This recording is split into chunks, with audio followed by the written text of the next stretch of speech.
Hi, Cynthia Allen here, creator of Your Learning Body and published researcher on how a somatic-based approach like I include in Your Learning Body can work with the aging population. I'm very excited to be back with you and welcome to this second workshop called Movement That Surprises. Now in this video I'm going to be teaching you how to do something different.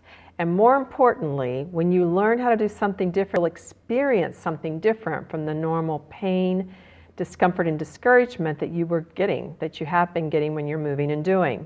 So if you're someone who's struggling with chronic pain, but you don't know what your next steps could be to improvement, or maybe you've had an injury and you just can't quite seem to get over it and get back to doing what you love to do, or perhaps you just feel stiff or even old, then you're going to discover in this video why people like you and me can move better, live better, and feel better. And it's critical that you focus on this right now, and I'll tell you why. So in video 1, we talked about a framework for creating your better life, shared how that this was going to immediately help you with whatever you wanted to do by having more comfort and ease and options available to you. And if you haven't seen that video yet, I suggest that you go back and take a look at it now. And in that video, you'll find the link to it, by the way, in the video description here. There was also a link to a handout that's important for you. Today I'm going to build on what we discussed by sharing what I think is the number one thing you must master if you're going to get out of your movement, pain, or rut, your movement or pain rut. And you could think of this as your first steps towards really making this happen. This is an entirely different way of thinking about exercise or rehab, so you'll want to pay close attention. I'm also going to share another movement key around sensing differences in your body and how when you know how to do this, it will transform many aspects of your life. The goal is pretty simple. It's to break free of doing what you've always done, because that's when you get what you've always got. So we're going to cover a few things today. If you haven't, grab a pen and paper. Better yet, find your handout from video 1 and continue to take notes on that so all your notes are in the same place. Okay, so anytime you're trying to overcome injury, pain, or limitation, it's inevitable that you're going to hit roadblocks, and you might have experienced some of them already. Things like pain when you exercise, injury when you go to yoga or Pilates, and then maybe you even found out that pain medicine wasn't really the answer you thought it was going to be, or that surgery didn't help. I mean, I just recently had a woman with 5 back surgeries basically in 5 years.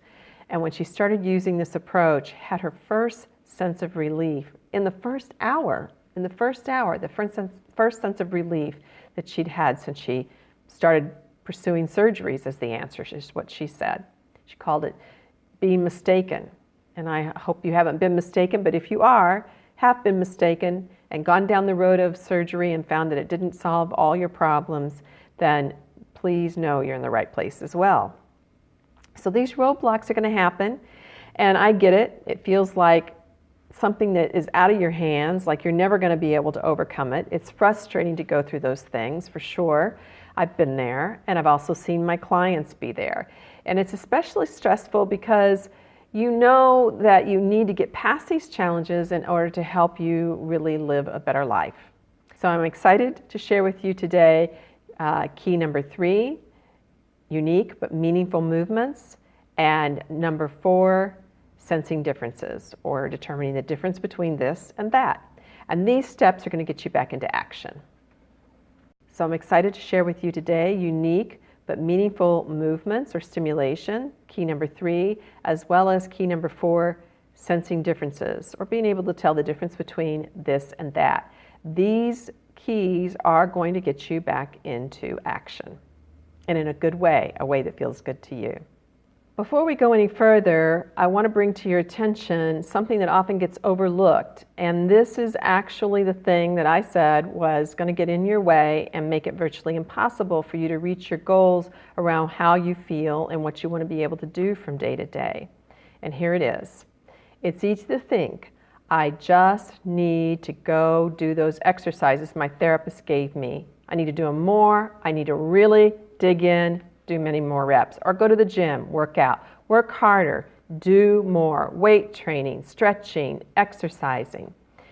This is a dangerous assumption, and I don't want you falling into that trap. We've been taught that repetitive exercises, sets of 10, is the way to get better.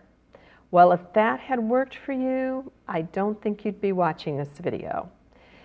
Soon, I will be leading you in a Feldenkrais movement exploration, and if you believe that repetitive exercise where you work hard is the way to get better, then this lesson that I'm going to give you, this unique but meaningful stimulation that I'm going to lead you in, is going to drive you a little crazy. And if you address it, go to it with that attitude, you're not going to get the results you could get. So hang in there with me, because I think I can show you that this approach can make a big difference. Remember that what if from the first workshop, the first video? What if, I'm asking you to ask yourself, what if exercises and stretches as I have known them aren't the answer to my problem? What if working harder is not going to get me the results that I need? What if it's something completely different? So setting aside this big assumption that exercise and stretching is the answer to all movement-based problems is really why so many people are struggling. Did I say that? I did. I just said that. Setting aside this idea that exercise and stretching and working harder, all three bowled together, is the answer to movement-based problems is why so many people are struggling. This repetitive, mindless engagement simply does not get the same results as unique but meaningful stimulation.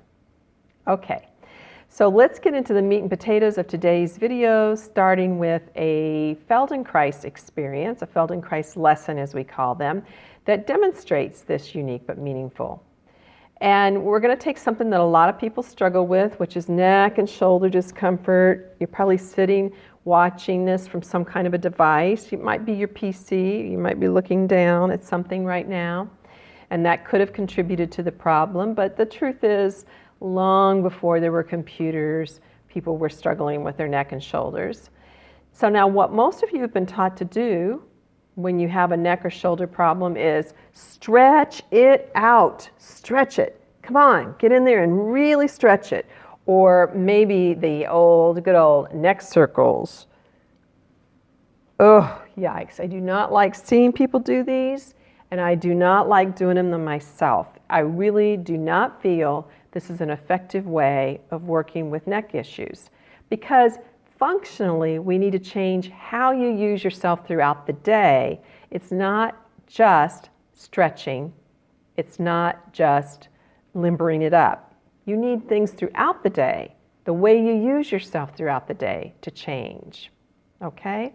Additionally, some people just have enough damage in their neck that they shouldn't be doing that, and it should not be given out to them as a standard approach. So let's take a look at this, how we could improve something that I bet just about everybody watching feels like they could use a little bit of improvement with. Okay, so let's get ready for the lesson. You're going to want to sit at the front of a chair, and if the chair doesn't roll, that would be helpful for you, I think. But you can probably make it work if you do have a rolling chair and you're doing this at your desk. Okay, so let's do this movement lesson. First, you want to come to the front of your chair. I really encourage you to butt walk yourself to the front of the chair. If you need to do this in your leaning back, it's okay. It won't be as great of a lesson, but it is okay if for you that's what you need to do. But here's what I really want to recommend is that you butt walk yourself back until your butt is firmly in the crack of the chair, then sit back. This will really change the uprightness of your posture. If that's not possible for you, again, and you need to just really slouch and lean back, go ahead and do that. I believe you will still get improvement. I'm just laying out for you how you might get the most improvement if you're able to do it with comfort, okay? Now, so again, butt walk back to the front of the chair. I just want to apologize in this side view for this incredible shine. My hair is so daggone silver that it reflects light. I cannot figure out where that light is coming from. I have been all over here trying to figure out and how to block it, and I haven't figured out the source. So there you go. It's not my halo. It's just definitely reflection. Okay, so you're at the front of the chair. This means your thighs are mostly free from the chair seat, and that will be very, very helpful. And now I'd like you to turn, and I'm not going to demonstrate this for you. I would like you to turn to one direction. You decide which direction you would like to turn. Turn either to the left or the right. You find out for yourself. And then come back. Then notice, turn again, and this time as you turn, stop before you feel a stretch, before you feel any discomfort. So if that's 1/4 of an inch, that's where you stop. If it's several degrees, that's where you stop. If it's 20 degrees, that's where you stop. Okay? And then return to the front and look back ahead again. And then one more time, turn. And this time when you turn and you turn to that comfortable edge that exists for you right now, stop there and mark what you see. Just actually mark what you see. Okay, come back. Now let's do all those same things to the other side. Turn toward the other side, and this might be not your favorite side, often is the case. Pause and come back and turn again and notice, where does it start to feel like a stretch? Where does it start to feel uncomfortable? Stop before that if possible. That's not so simple, is it? And return, and then one more time you'll turn to that side and mark what you see in the room or outdoors, wherever you are. Okay, good. Now maybe turn one more time to each side and notice what parts of you turn. No judgment about it, just notice it. For most people, it's their head and their neck, and maybe a few others have something else that they notice. And it might be different from one side to the other. Okay, good. So let's come back here to the middle and we'll start together. Now we're going to start turning from the pelvis. Well, what does that mean? What does that mean? Well, it means that we're going to start bringing, and I'm going to guide you which side. You could change sides according to what you need to do, but I'm going to say we're going to start turning to the left. And so that means that you would just slide that left sitting bone and that right sitting bone, that right thigh a little bit forward in the chair. It doesn't really slide on the chair, but you still will feel like, oh yeah, that knee slid forward, as if there was something in front of the right knee and you wanted to push something away from you, okay? You wanted to push something away from you. Maybe you're sitting across to somebody and you're flirting with them and you want to touch their knee, okay? So as you can tell, when you push that right sitting bone, that right thigh a little forward, it automatically retracts the left thigh, the left sitting bone, because your pelvis is a teeter-totter. It is, one side is connected to the other, and so we're using that function of teeter-totter now. And as you do that, you'll also notice that your belly button starts to turn a little bit also to the left. Well, that's interesting. Now, you're probably still looking ahead at me, so I'm going to encourage you to start closing your eyes now as much as possible, because we want to let the eyes and the nose and the chest start to travel with the pelvis. So as you slide that right knee forward, the nose, the chest, the shoulders, the eyes all travel with the pelvis. Okay, we're even going to add the hands into it. As you slide the right knee forward, the right hand slides forward, the left hand slides back. Sliding the forward, and then you return. And you're feeling how your whole body can just ride on this movement. And we're not going to let our eyes dart further to the left. Try to keep your eyes right in line with your nose. Wherever your nose is pointing, that's where your eyes are pointing. Slide it forward, and then you come back. Okay, let's pause for a moment. I feel like I'm rushing a little bit, so I'm going to slow it down. I've had a lot of recording today and a lot of failures in the recording. So coming to the recording fresh again is a bit of a challenge. Frankly, it's a bit of a challenge, so let's see if I can meet the challenge. So just feeling the breath, feeling your 2 buttocks on the chair, your 2 feet on the ground. Let's do that one more time, sliding the right knee forward, the right hand slides forward, the left hand slides back, and you're looking a little bit to the left. Okay, and then you slide everything back to the front. And we'll just make it nice and gentle and easy. Now, when you're over here the next time, looking a little bit to the left, just notice, is your weight on one sitting bone or the other? Is it on your right sitting bone or is it on your left sitting bone? And you could toggle back and forth, and that might help you know for sure. We're going to stay over here, and we are going to purposefully toggle once you've identified that for yourself. So just to feel that you can pick up one buttock as if you want to slide a piece of paper under it, and that you could pick up the other one. And when you pick up a buttock, you'll feel that the ribs move, the shoulder might drop, you might feel something in the side of your neck. And you could slow it down. And then come back to the middle.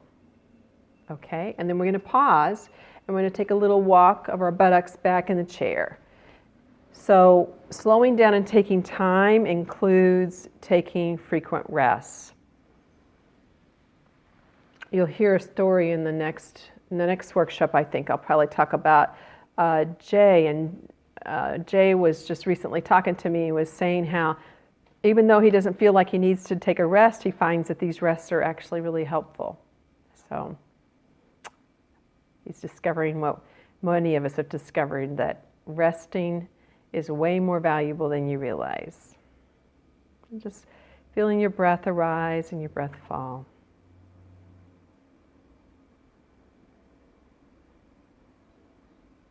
I would really recommend you do most of the rest of this lesson with your eyes closed, because you don't need that extra stimulation. You could just look when you really feel you need some clarification. Begin to walk your bottom back to the front.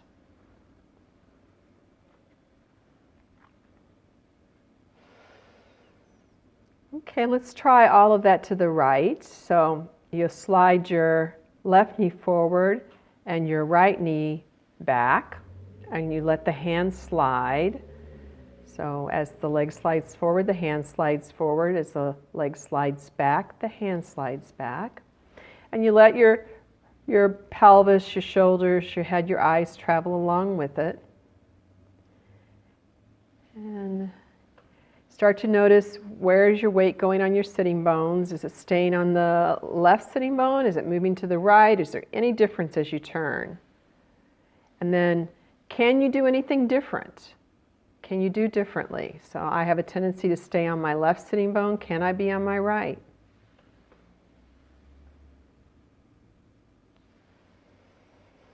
And then go ahead and go over there and stay there and just toggle your pelvis back and forth. Just feel how different it feels when you go onto one sitting bone and then onto the other. And what happens in your ribs and your shoulders and your breathing.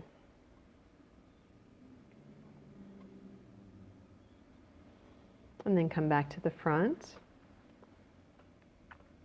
Now we're going to start mixing it up a little bit.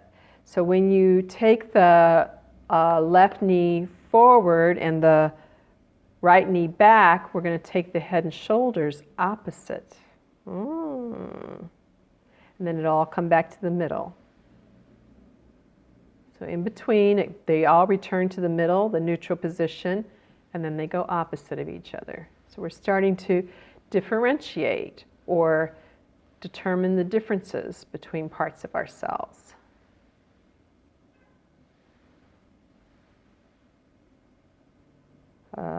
So I think I just switched. Did I switch? I think I switched. Yes, I did. I switched. It's so funny. Yeah, so there we go. So, you'll find that you think you're doing it and then you realize you're not doing it, right? It's going to happen. Now, do it a couple more times. And now let's take it all back to the right again. And notice if something changed in your range. Still, you're just letting your head, your nose, your eyes, your pelvis travel along together. But I got a couple degrees of change in my range. And let's come back and turn the pelvis, right knee forward, left knee back, turning to the left, and then stay there. And now this time, let's start to take let's see, can we do the head and eyes opposite? So we're going to continue to take the pelvis in the direction of the left, but we're going to look over the opposite shoulder. So the shoulder that it's coming forward, we'll look over it.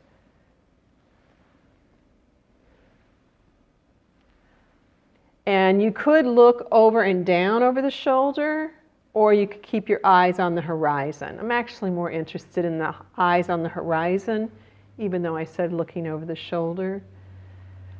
Are you still breathing? Not so simple. This is much more challenging for most people. So take your time with it. Take a break when you need to, and then start again if you get confused. Okay. Couple more maybe. You have to think through these, right? You can't do this mindlessly. You have to think. So there's some repetition, but it's repetition that requires you to be engaged. If you're not engaged, you'll not be doing what you think you're doing. And that's the problem with mindless repetition, actually. One of the problems, besides the fact that it's not interesting. Even for mice, it's not interesting. Okay, so let's go ahead and slide that right knee forward, left knee back. Go ahead and turn a little to the left and let everything go along with it. And you might feel like, oh yeah, it's just like there's something more natural happening in terms of my ability to turn and become a little more upright. And then you could go to the right, taking the left knee forward, the right knee back. And we can just go back and forth from side to side. And as you go, start to let your weight shift onto the sitting bone, onto the buttock that you're turning towards. Know when you come through the middle. So that requires slowing down for me anyway.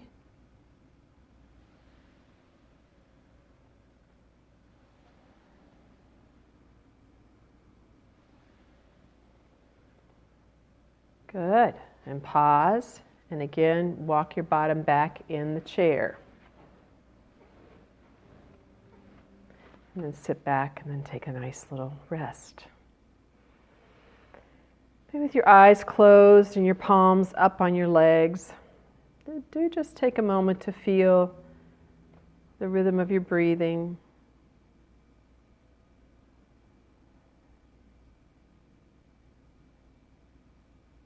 And how and where you contract and expand as you breathe. We don't believe that there's a certain way to breathe. Just allow it to be whatever it is.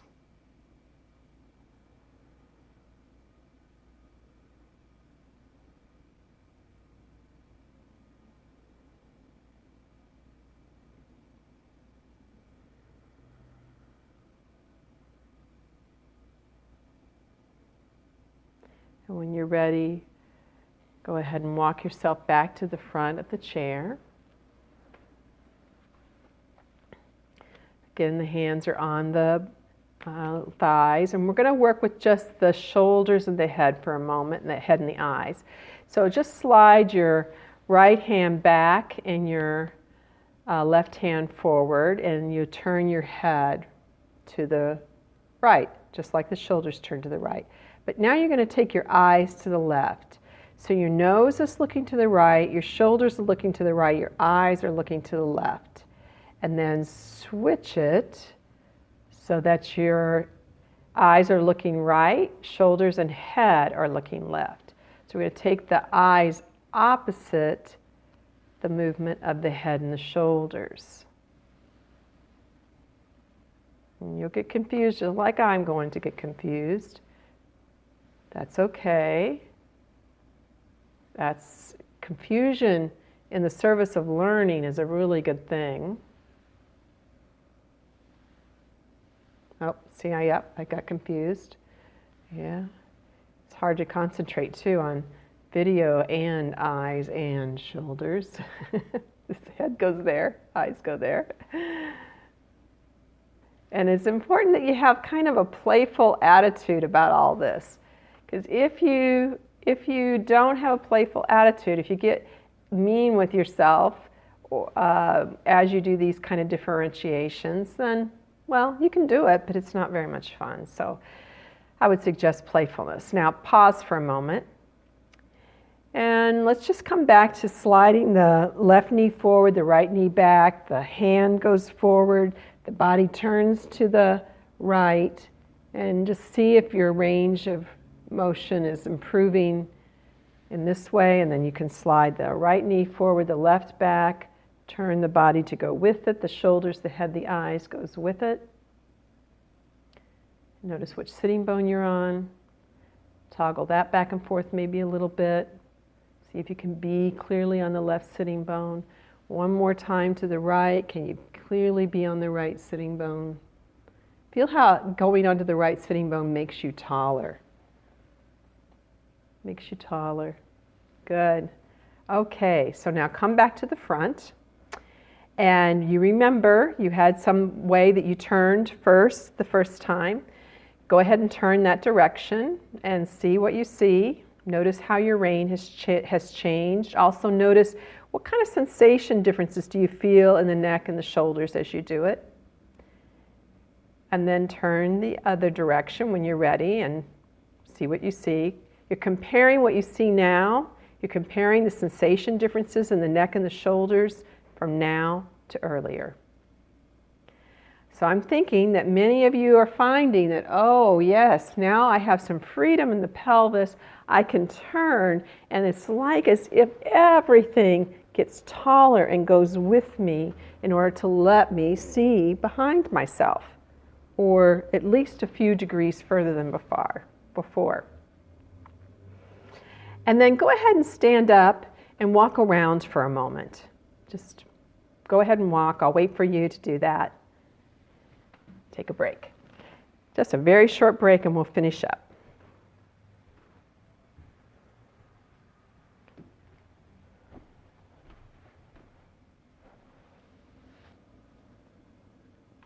Okay, so when you're ready, come on back.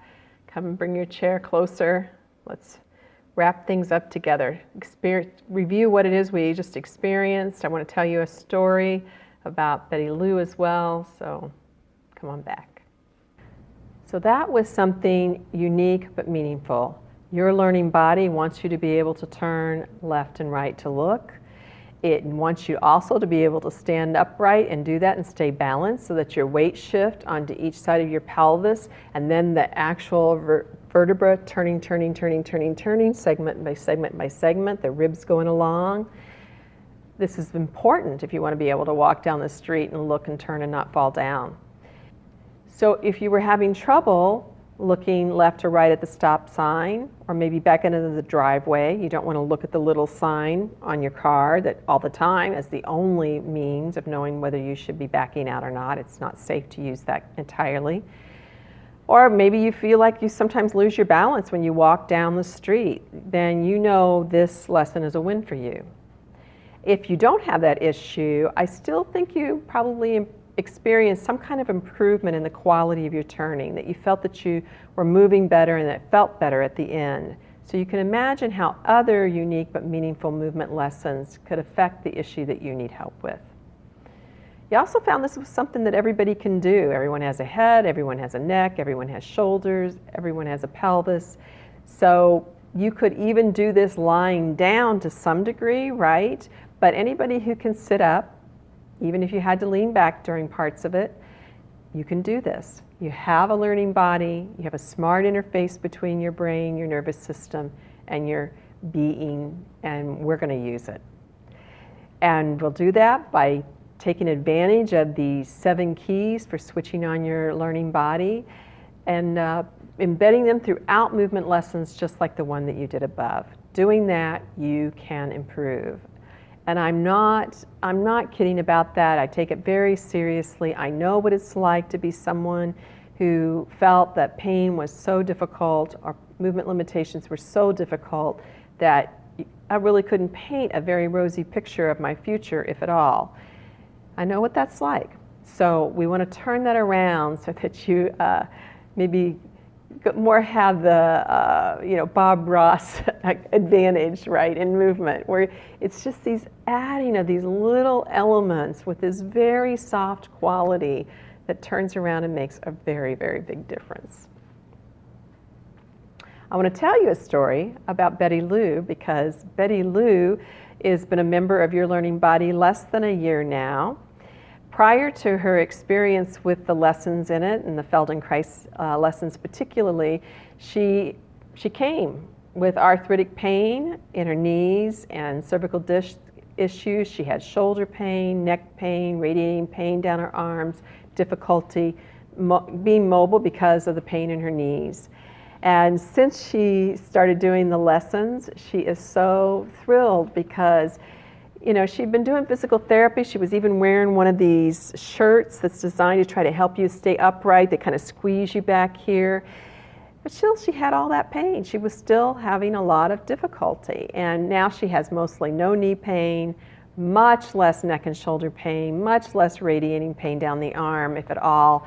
She feels she can walk without using trekking poles all the time. She still uses them some for uneven ground, so out maybe hiking in the woods. Oh, and she's able to get up and down now easily. Isn't that great? So from a chair, from a toilet, from the floor, she's using the spiral to stand that I often teach, and maybe you've already seen it on YouTube. Very, very exciting for her. What a life shift, right? She's in her 60s. She's a biology professor, and she knows what it means to have quality movement. She knows the biology of that. She talks about getting better blood flow, and that means that she knows something about this idea of motion is lotion and how that turns around and oxygenates areas and starts to lubricate the joints. So I hope that we're going to be getting you involved in getting the kind of improvements that Betty Lou has been having. Okay, let's do a quick recap of what we covered today. We saw a whole new way of thinking about how to move better, feel better, live better. And you can use what you learned here today immediately to give yourself a new way of engaging with yourself. And actually, you can maybe start getting curious about how it can change how you engage with others too. But we'll get with that more down the line. Specifically, I'd like you to imagine what your life will look like in a year from now when you've been applying all this knowledge, all this information into your life, into your movement. Specifically, thinking about respecting yourself, key number one. Number two, slowing down and taking time. And then, those were from video number one, right? And then today, unique but meaningful stimulation and learning to sense differences. These are the first 4 keys of the 7 for switching on your learning body. And can you allow yourself to imagine a year from now? Well, I'm using those principles on a regular basis. I've had many opportunities to basically reprogram my habitual way of moving into something that's more pleasant, more easeful. What difference is that going to make in your life and with your children, your grandchildren, with your partner, in your workplace? So maybe be brave and write it in the comments, but at least write it for yourself. And when I say be brave and write it in the comments, I mean just allowing yourself to be witnessed around something like that makes it more likely to happen. But if you can at least witness yourself, go for it. Really encourage you to do that. And the next video workshop, The Path of Success, we're going to look at the steps that make it all work and how it can come together for you in the life that you want. If you found this video helpful, please do share it with others, because there's a lot of suffering. We don't need any more suffering. So share it with someone using, whatever means you have, whatever social media means you have, or email, send a link to a friend. I'm looking forward to being with you again very soon and to reading your comments later and replying. Thanks. Bye-bye.